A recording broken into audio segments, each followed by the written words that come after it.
O Adventismo, ele nasce de um movimento em 1818 por um cara chamado Guilherme ou William Miller, que ele começa a fazer algumas previsões dizendo que em 1843 Jesus voltaria para a Terra. Ele começa essas previsões quando ele começa a ler a Bíblia e ao chegar no livro de Daniel, capítulo 8, verso 14, ele lê o seguinte: Ele me disse, isso tudo levará 2.300 tardes e manhãs. Então o santuário será reconsagrado. Então ele lê essas 2.300 tardes e manhãs e interpreta que são 2.300 anos. Então Jesus voltaria para restaurar o seu templo, ou seja, para vir à terra, purificar a terra, depois de 2.300 anos. E também ele vai ler lá no livro de Esdras, no capítulo 7, versículo 7, o seguinte: Também subiram a Jerusalém alguns dos filhos de Israel, dos sacerdotes, dos levitas, dos cantores, dos porteiros e dos servidores do templo, no 7º ano do rei Artaxerxes. Fazendo o cálculo de qual é esse 7º ano do rei, ele percebe então que é o ano 457 a.C. que isso começou. Então, se começou em 457 a.C. e são 2.300 anos para Jesus voltar, o cálculo dá o ano de 1843. Jesus então voltaria em 1843. Então ele, percebendo isso, começa a pregar para as pessoas e falar: Jesus vai voltar, Jesus está voltando, e as pessoas começam a ouvir isso e algumas até chegam a vender suas propriedades e deixar os seus trabalhos e vender as coisas por um preço barato, porque elas não estavam se apegando às coisas dessa terra mais. E falando pra galera que Jesus ia voltar nessa data. O que acontece é, essa data chega e Jesus não volta. A galera totalmente devastada fica ali pensando o que foi que aconteceu, por que Jesus não voltou, alguma coisa estava errado. Então o William Miller, ele vai pegar e fazer uma outra releitura desse texto e perceber que na verdade existia ali um quarto de ano faltando, alguma coisa desse tipo. Então Jesus voltaria na verdade em 1844. Ele tinha errado esse cálculo, Jesus voltaria um ano depois. Então ele estabelece a data de 22 de outubro de 1844, que seria a data que Jesus finalmente voltaria. O problema é que chega essa data novamente e Jesus não volta. Isso é chamado até o grande desapontamento de 1844, porque as pessoas estavam todas esperando que Jesus voltaria, Jesus não volta. Então ele percebe que na verdade foi uma interpretação equivocada dele, que isso foi um erro dele, que Jesus não iria voltar nessa data, e tudo bem. Até aí então acabaria o que a gente conhece como o movimento milerita. Só que algumas pessoas não conformadas com isso que aconteceu, elas vão ler de novo aquilo que Miller escreveu, vão ler de novo os textos e perceber e falar o seguinte: na verdade ele não errou, é que ele só disse que Jesus voltaria para purificar o templo na terra, mas não é. Jesus foi purificar o templo no céu. Então Jesus ele só saiu de onde ele estava ali sentado à direita do Pai no trono e foi para o Santíssimo. Chegando no Santíssimo, ele vai lá purificar esse templo. É esse templo que está falando, a Bíblia não está falando de um templo terreno. Então ele não estava errado, é isso que as pessoas começam a pregar. Logo, Jesus foi até o santuário para terminar a obra da expiação, que ele não tinha terminado na cruz. Então Cristo na cruz, ele não resolveu o problema total. Ele subiu aos céus e ele deveria mudar para o santuário, para lá então purificar as pessoas e lá terminar o trabalho que ele tinha ido fazer quando ele veio na Terra. E o fato é que nem o próprio Miller concordou com essa afirmação. Ele achava que isso não era uma interpretação correta daquilo que ele tinha interpretado. E ele disse o seguinte: não tenho confiança alguma nas novas teorias que surgiram no movimento, isto é, que Cristo veio como noivo e que a porta da graça foi fechada e que em seguida a 7ª trombeta tocou, ou que foi de algum modo o cumprimento da profecia da sua vinda. Mas as pessoas começaram a acreditar nisso que estavam falando, de que Jesus na verdade tinha ido para o santuário para purificar as pessoas dos seus pecados e terminar o trabalho da expiação que começou na cruz. E a partir daí nasceria o que a gente chama de Igreja Adventista do Sétimo Dia. Dito isso, a gente percebeu qual que é o primeiro problema do Adventismo, o tal do juízo investigativo. Nos escritos da própria igreja, para poder falar o que significa esse juízo investigativo, o que é que Jesus vai fazer nesse santuário, qual que é esse trabalho de expiação, eles falam o seguinte: em 1844, Cristo entrou no mais santo lugar do santuário celestial para terminar o trabalho de expiação, preparatório de sua vinda, para fazer expiação por todos aqueles que se mostrassem aptos para receber os benefícios da mesma. Em 1844, assistido por anjos celestiais, nosso grande sumo sacerdote entra no lugar santíssimo e ali comparece à presença de Deus a fim de se entregar aos últimos atos de seu ministério em prol do homem, a saber, realizar a obra do juízo de investigação e fazer expiação por todos os que se verificarem com direito aos benefícios da mesma. Ou seja, em 1844, Jesus move de sala, ele vai até o santuário para poder investigar os pecados de todo mundo. Ele vai lá olhar o livro, o que todo mundo fez e ver quem tem, e de todo mundo que tem direito à salvação, ele vai fazer a expiação desses pecados e ver tudo que a pessoa fez e a investigação de toda a vida da pessoa. E Jesus estaria até agora lá fazendo esse tipo de coisa, olhando os pecados de todo mundo e fazendo esse juízo investigativo. E aí a gente pensa o seguinte, o que a Bíblia diz sobre isso? Lá no livro de Hebreus, no capítulo 1, verso 3, vai dizer: o qual, sendo o esplendor da sua glória e a expressa imagem da sua pessoa, e sustentando todas as coisas pela palavra do seu poder, havendo feito por si mesmo uma purificação dos nossos pecados, assentou-se à destra da majestade nas alturas. E no capítulo 9, versículo 11 e 12, mas, vindo Cristo, o sumo sacerdote dos bens futuros, por um maior e mais perfeito tabernáculo, não feito por mãos, isto é, não desta criação, nem por sangue de bodes e bezerros, mas por seu próprio sangue entrou uma vez no santuário, havendo efetuado uma eterna redenção. Lendo esses textos, a gente percebe que não existe nenhuma base, nada na Bíblia que indique pra gente que Cristo em algum momento iria ter que se mover para outro santuário ou para outro lugar para poder então terminar o trabalho da expiação. A Bíblia ensina que o trabalho da expiação foi terminado na cruz e Cristo não precisaria fazer mais nada. Ele entrou uma vez e ele terminou isso, e ele entregou seu sangue, ele pagou a expiação. A expiação está feita, não há mais nenhum trabalho a ser feito na cruz. Cristo resolveu o problema. Como ele mesmo disse na cruz, está consumado, está terminado, está feito. Então esse tipo de coisa não faria sentido. Então a gente entra no segundo problema do Adventismo, a guarda do sábado. Logo no início do movimento, lá em 1844, Rachel Oakes e Joseph Bates, eles vão começar a estudar a Bíblia e perceber que nós precisamos guardar o sábado, que o sábado é o dia do Senhor, que esse é um ponto que a gente tinha esquecido da lei do Senhor e que a gente não está cumprindo, e que isso precisa ser cumprido. Isso vai dar o nome do sétimo dia no final da igreja ali, por causa dessa doutrina de que nós precisamos guardar o sábado, de que isso é uma prova de que nós somos fiéis ao Senhor, precisamos guardar o sábado do Senhor. Não só isso, observar o sábado e cumprir o sábado é o selo daqueles que servem a Deus. E logo, se você não guarda o sábado ou se você guarda o domingo, essa é a marca do anticristo, aquele que não segue o sétimo dia, ele é o anticristo. Então, para eles, a marca da besta é evidenciada nas pessoas que não guardam o sábado. Quem não guarda o sábado é do anticristo, e está provando que é do anticristo porque o selo daqueles que servem a Deus é guardar o sábado. Nos escritos dele, eles vão escrever isso: quando vier a prova, será mostrado claramente o que é a marca da besta. Ela é a observância do domingo. De novo, o que a Bíblia diz pra gente sobre isso? Colossenses capítulo 2, verso 16. Ninguém, pois, vos julgue por causa de comida e bebida, ou dia de festa, ou lua nova, ou sábados. Romanos capítulo 14, versos 5 e 6. Há quem considere um dia mais sagrado do que o outro, há quem considere iguais todos os dias.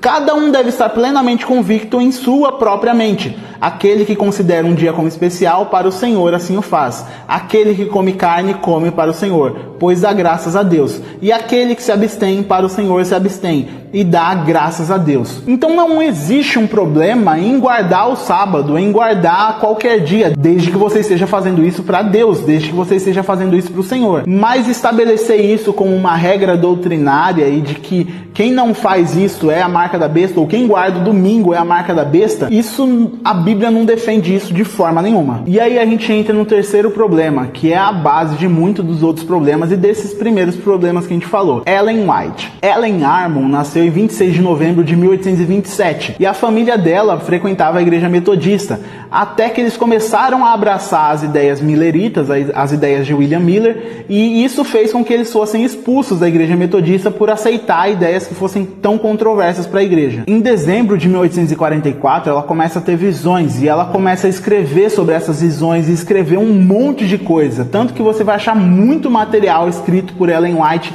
é muita coisa mesmo. E ela em 1846 se casa com Tiago White, por isso ela recebe o nome de White, e ela, junto com o marido, ela vai escrever muita coisa que vai mostrar muito qual é o caminho que a Igreja Adventista vai tomar doutrinariamente. O próprio site da igreja diz o seguinte: o conhecimento e conselhos recebidos através dessas revelações foram por ela escritos a fim de serem compartilhados com outros.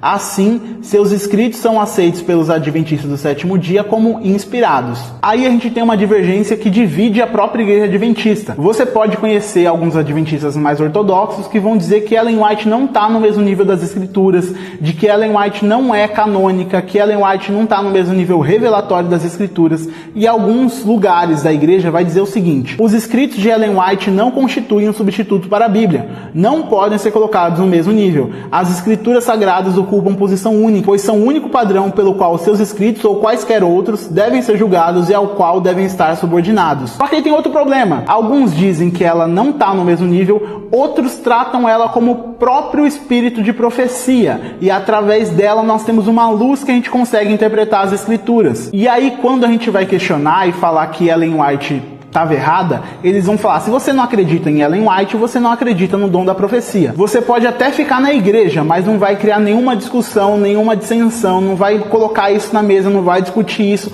porque para a igreja ela estava com o dom de profecia, logo aquilo que ela falou tem o mesmo nível revelatório das escrituras. Outra parte dos escritos dele vão dizer: as escrituras revelam que um dos dons do Espírito Santo é a profecia. Esse dom é uma característica da igreja remanescente e nós cremos que ele foi manifestado no ministério de Ellen White. Seus escritos falam com autoridade profética e provém consolo, orientação, instrução e correção para a igreja. Eles também tornam claro que a Bíblia é a norma pela qual deve ser provado todo ensino e experiência. Então a gente tem que tomar muito cuidado de não cair na mentira de que muitas pessoas dizem de que ela era só uma profetisa comum. Eles elevam ela a um nível muito grande. Então, a partir dela, a gente consegue perceber que a Bíblia é a norma. Porque com a Bíblia é suficiente, a gente não conseguiria saber disso. A gente precisa de Ellen White aparecendo 1800 anos depois para falar pra gente de que a Bíblia é a norma e trazer mais um monte de adição para a Bíblia que a gente vai ver mais pra frente. Além disso, a gente tem uma divergência na própria igreja que em partes da confissão você vai ler uma coisa, como nós lemos, de que ela não está no mesmo nível, de que ela não pode ser levada como o mesmo nível das escrituras ou canônico. Em outra parte você vai ler: nós não cremos que a qualidade ou o nível de inspiração nos escritos de Ellen White são diferentes daqueles encontrados nas escrituras. Ou seja, a gente não está falando que ela não está num nível diferente. Ela está no mesmo nível revelatório, mas ela não é canônica como as escrituras. Então, se ela está no mesmo nível revelatório, por que ela não é canônica como as escrituras? É o mesmo espírito? Não está tudo igual? Não tem nada que você precisa discordar ou coisa do tipo? Então por que a gente vai falar que ela não está canônica se ela está no mesmo nível revelatório? Entre as coisas mais bizarras, ou mais estranhas, ou mais heréticas que a gente pode ler que Ellen White escreveu, a gente consegue destacar algumas. Primeiro, Moisés passou pela morte, mas Cristo desceu e lhe deu vida antes que seu corpo viesse à corrupção. Satanás procurou reter o corpo, pretendendo como o seu, mas Miguel ressuscitou Moisés e levou-o ao céu. Satanás maldisse amargamente Deus, acusando de injusto por permitir que a sua presa lhe fosse tirada. Cristo, porém, não repreendeu a seu adversário, embora fosse por sua tentação que o servo de Deus houvesse caído. Mansamente remeteu a seu pai, dizendo: o Senhor te repreenda. Ou seja, Miguel para eles é apenas uma figura de Jesus. Não existe um arcanjo Miguel, um anjo Miguel. Miguel, toda vez que aparece Miguel na Bíblia, é Jesus aparecendo de alguma forma. Então para eles, Miguel e Jesus são o mesmo personagem. Jesus continua sendo filho de Deus, mas toda vez que a gente vê Miguel é um nome de Jesus. Outra coisa: o Senhor me proporcionou uma vista de outros mundos, foram-me dadas asas. Então fui levado a um mundo que tinha 7 luas. Vi ali o bom e velho Enoque.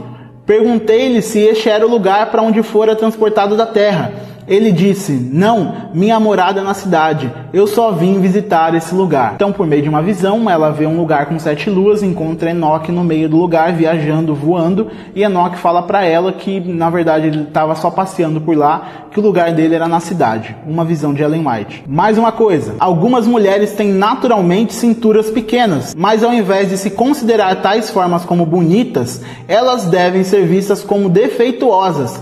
Essas cinturas de vespa podem ter sido transmitidas a elas por suas mães, como resultado de sua indulgência na prática corrompida do uso de espartilho e em consequência de respiração imperfeita. Então, para ela, mulher com cintura pequena deve ser considerada defeituosa e chamada de cintura de vespa. Quer dizer que isso passa geneticamente da sua mãe, de algum parente seu, que usou espartilho e isso passou para você, esse defeito aí da sua cintura de vespa. Se não é o bastante, tem mais coisa ainda. Alguns jovens e mesmo pessoas de idade madura têm sofrido de paralisia, proveniente de nenhuma outra causa que não o excesso na leitura. A força nervosa do cérebro foi conservada em constante excitação, até que esse maquinismo delicado se tornou exausto, recusando-se a agir. Algumas partes de seu delicado mecanismo deram tudo de si, e como resultado houve a paralisia. Para ela, então, ler demais pode causar paralisia. Então, se você lê muito, você pode ficar paralítico, segundo Ellen White. Mais um. As perucas, cobrindo a base do cérebro, aquecem e excitam os nervos espinhais que incidem no cérebro. Como resultado, muitas mulheres têm perdido sua razão e chegado a um estado de loucura sem esperança. Então, se você usa peruca, você vai ficar maluca. Ó, rimou. Não foi intencional. Mas para Ellen White, se você usa peruca, você pode ficar doido da cabeça, porque vai esquentar a sua cabeça até o momento de fritar seus neurônios. Mais uma. Restrito apenas à Terra, Satanás não terá o privilégio de percorrer outros planetas para tentar e molestar os que não caíram. Então, os marcianos e os jupiterianos podem ficar tranquilos que eles, como não pecaram, não vão ser atormentados por Satanás. Satanás só vai atormentar a Terra. Ele não vai atormentar os seres dos outros planetas. Mais uma. Põe-lhes na mesa manteiga, ovos e carne, e vossos filhos dele participam. São alimentados justo com os artigos que lhes incitarão as paixões animais. E depois ides à reunião e pedis que Deus abençoe e salve os vossos filhos. Até que altura subirão vossos corações? Tá vendo? Você que dá manteiga, ovo e carne pro seu filho, como você quer ter sua oração respondida se você tá fazendo seu filho comer manteiga, ovo e carne? Você é maluco? E agora, a pior, é simplesmente a pior coisa de todas as coisas que Ellen White podia dizer. Tomar chá e café é pecado, com descendência prejudicial, que como outros males causa dano à alma. E podia ser que não tivesse nenhuma das outros negócios. Só por isso eu tenho um problema com o adventismo. Vem me falar que tomar chá e café é pecado e causa dano à alma. Só isso já deveria fazer você ficar totalmente irritado com qualquer coisa que essa mulher pode ter dito. A gente falou dos problemas de Ellen White, agora o quarto problema da igreja adventista: expiação dada por Satanás. Ao ler Levítico, eles vão perceber que existe o bode expiatório e o bode emissário. Levítico vai falar sobre o sacrifício para poder pagar o preço do pecado, sacrifício expiatório. E ele vai dar a imagem, não imagem, mas pra gente hoje a imagem do bode emissário e do bode expiatório. O bode expiatório era aquele que morria, você matava o bode expiatório para simbolizar aquele que estava pagando pelo pecado. Se o salário do pecado é a morte, o bode expiatório precisava morrer. Então você matava um bode. Outro bode era o bode emissário, você colocava as mãos sobre ele e declarava sobre esse bode todos os pecados da humanidade, todos os pecados das pessoas lá da nação de Israel. Então isso era feito. Em Levítico as pessoas matavam um bode e outros eles colocavam a mão, confessavam os pecados e o bode saía andando lá para o final do deserto, como se simbolizasse os pecados sendo levados. E aí os adventistas vão ler isso, eles vão falar, tá vendo que imagem?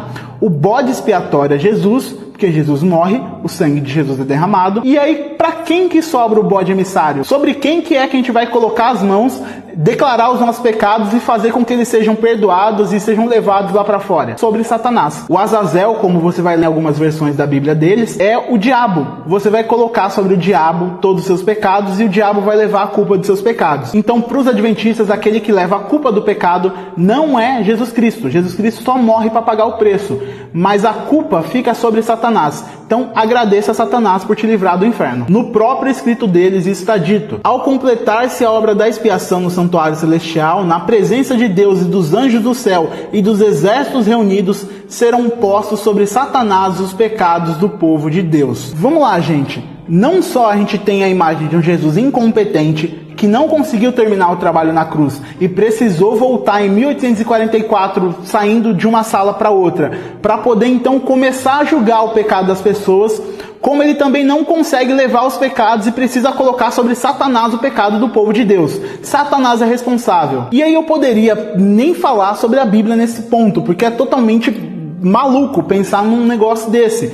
Mas vamos lá, o que a Bíblia diz pra gente? Isaías 53, verso 4 e 5. Certamente ele tomou sobre si as nossas enfermidades e sobre si levou as nossas doenças. Contudo, nós os consideramos castigado por Deus, por ele afligido e atingido.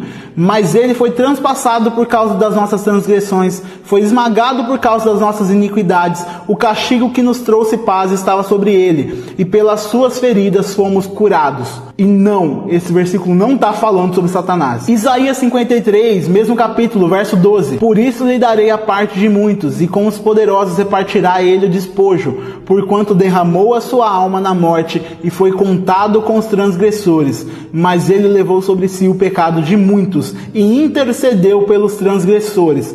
Ou seja, fica óbvio a imagem de Jesus na cruz intercedendo por aqueles que tinham julgado ele, por aqueles que tinham crucificado ele, e Jesus morrendo e pagando o preço e levando o pecado embora. Ele mesmo, o bode expiatório e o bode emissário. 2 Coríntios 5:21. Aquele que não conheceu o pecado, o fez pecado por nós, para que nele fôssemos feitos justiça de Deus. Gálatas 5:13. Cristo nos redimiu da maldição da lei quando se tornou maldição em nosso lugar, pois está escrito: maldito todo aquele que for pendurado num madeiro. Todos os versos nos apontam para Cristo e não tem nada, mas nada de verdade na Bíblia que aponte a gente para um Satanás tomando a culpa do pecado e levando sobre ele. Não faz sentido, gente. E eu quero mesmo que os adventistas que estão assistindo esse vídeo e achem que a gente está interpretando de alguma forma errada, que tem algum outro argumento, porque a Bíblia ensina esse tipo de coisa, ou que a gente está falando de alguma coisa errada, mas